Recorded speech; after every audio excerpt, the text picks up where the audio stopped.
Salut Max, comment tu vas? Salut, ça va et toi? Super, super. J'aimerais revenir avec toi.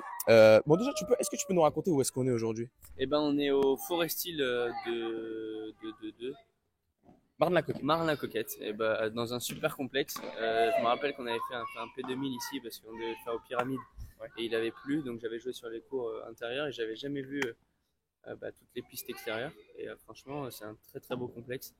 Euh, Il y a 12 pistes extérieures, donc franchement, elles sont super. Euh, Sablées, etc. Mais franchement, très très bien, pas trop de rebonds. Il y a de quoi faire, quoi. Ouais, il y a Il y vraiment a de quoi quoi faire. faire. Je sais pas s'il joue beaucoup l'hiver, mais Ouais, à mon avis, ça va être un peu compliqué, ouais. ouais. Alors j'aimerais revenir avec toi du coup sur ta carrière et tes débuts. En fait, j'ai interviewé pas mal de joueurs et ce qui est marrant, c'est qu'ils ont tous des rapports différents au paddle. Il y en a qui viennent du tennis et tout. J'aimerais que tu me racontes comment t'es venu à l'idée déjà de devenir joueur de paddle professionnel.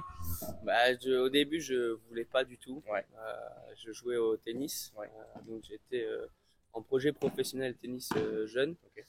J'ai fait des académies, j'avais un suivi vraiment, j'étais déscolarisé, etc. Donc j'avais vraiment un suivi tennis profond. Et en fait, je me rappelle d'une petite anecdote, j'avais croisé Thomas Legge en 2018 ou 19, un truc comme ça, D'accord. dans mon club de tennis à Toulon. Ok. Il était venu lui faire un P1000. Et en fait, il m'avait dit, il faut que tu passes au paddle et tout. Et moi, j'étais encore dans ma tranche tennis. Ouais. Donc j'ai dit, hors de question, c'est pas un vrai sport. Je commençais à chambrer. Et 2 ans après, je me suis mis à me prendre au jeu. J'ai commencé vraiment à jouer, à m'entraîner, on va dire, en faisant des P250 et tout ça. Ok. Et au fur et à mesure, le classement évoluait. Et des gens de mon entourage m'ont dit, ce serait bien que tu joues un peu plus. Donc j'ai essayé de m'aventurer un peu plus sur le circuit français. Et donc pendant 2 ans, j'ai fait principalement des tournois français. J'ai commencé par les P250, P100 et je suis monté jusqu'au P2000. Ouais. Et donc ma dernière année sur le circuit français a été en 2023. Ok. J'ai fait principalement que du circuit français et j'ai commencé 2-3 filles par-ci par-là. D'accord. Et à partir de 2024, je me suis consacré entièrement au circuit international. Bah justement, aujourd'hui, où est-ce que t'en es dans ta carrière? Est-ce que tu peux nous raconter, bon, déjà le début de saison? Comment ça se passe déjà? Est-ce que t'es content de ton début de saison ou comment? J'étais agréablement surpris de mon tout début de saison. Ouais. J'ai commencé le premier tournoi de l'année, ça a été les matchs par équipe Ouais. avec le Big Paddle. Ouais. Et j'ai eu la chance de jouer avec Luis Hernandez Quesada, qui est 40e mondial. Donc c'était tout de suite plus facile de jouer à côté de lui. Ouais. Donc j'étais très très content de ma performance là-bas. Je me suis dit que ça m'a annoncé de grandes choses pour 2025. Ensuite, j'ai enchaîné avec une finale de Flip Gold. Bon, c'était pendant la trêve. Je tiens à le souligner quand même que c'était pendant la trêve des joueurs. Okay. Donc il n'y avait pas les meilleurs.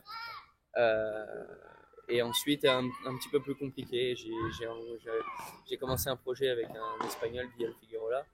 Et suite à cette finale, on n'a pas fait trop de résultats, c'était un petit peu décevant. Le niveau de jeu est là. Je pense que c'est juste une question de confiance et de match à ce niveau-là tout le temps qu'il faut arriver à garder et qu'il faut arriver à avoir une certaine constance. Ok, justement, je voulais savoir si toi tu comptais miser sur la durée, du coup là-dessus. T'es encore ton prochain tournoi, c'est avec lui? Non, là on a arrêté de jouer ensemble justement. Là je passe le week-end prochain à gauche avec Nicolas Rouanet. Ouais. Et après je fais un tournoi avec Philemon Reichmann, le comeback. Sûr.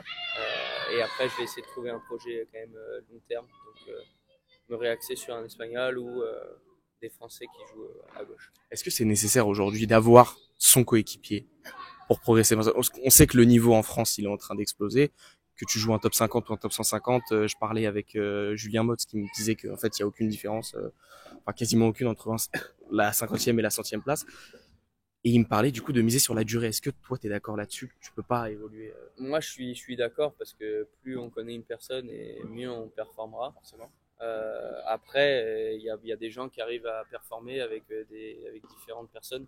Moi, je suis plus du style à vouloir faire un projet longue durée avec quelqu'un, avoir des affinités, parce que tu partages quand même bien sûr la plupart de ton temps avec la personne. Donc, c'est pour moi important d'avoir une certaine affinité, de pouvoir bien s'entendre sur le terrain et en dehors.